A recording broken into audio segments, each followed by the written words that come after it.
মহাভারত।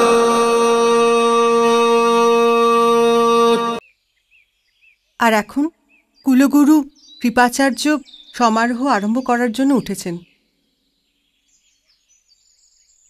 চন্দ্রমাল্য মহাদেবের জয় হোক,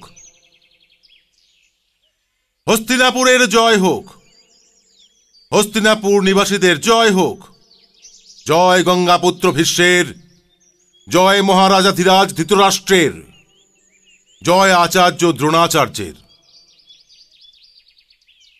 উপস্থিত গুণীজন, এই সমারোহ আরম্ভের পূর্বে আমি আপনাদের সবার কাছে নিবেদন করতে চাই যে এটা কোনো ক্রীড়াস্থান কিংবা রঙ্গশালা নয়, আর না আপনাদের মনোরঞ্জনের জন্য এখানে কোনো খেলার আয়োজন করা হয়েছে।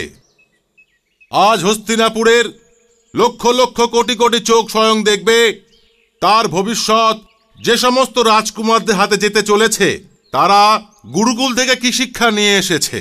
এই জন্যে এটা সমারোহ নয়, এটা হস্তিনাপুরের রাজকুমারদের পরীক্ষার স্থান। সকলের পূর্বে আমি জ্যেষ্ঠ রাজকুমার যুধিষ্ঠিরকে আমন্ত্রণ জানাচ্ছি।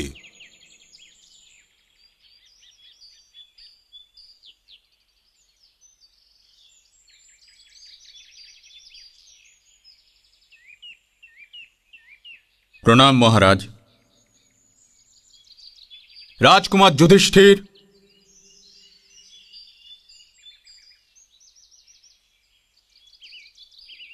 মহারাজকে নিজের পরিচয় দিন। রাজকুমার, আমি জ্যেষ্ঠ পাণ্ডুপুত্র যুধিষ্ঠির মহারাজ।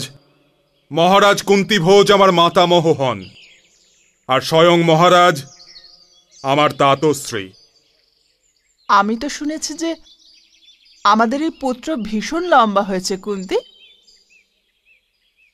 হ্যাঁ দিদি, আশীর্বাদ দেবার জন্যে যদি ওর মাথায় চুম্বন দিতে হয় তাহলে পায়ের আঙুলে ভর দিতে হবে। প্রণাম। দিদি, যুধিষ্ঠির আপনাকে প্রণাম জানাচ্ছে। দীর্ঘজীবী হও, ভাগ্যবান হও। জ্যেষ্ঠ রাজকুমার যুধিষ্ঠির নিজের জন্য বল্লম পছন্দ করেছেন। এখন ওর সব অনুজ ভ্রাতা চারদিক থেকে ওনার ওপর আক্রমণ করবেন, আর উনি একলাই ওদের সকলের সঙ্গে লড়বেন।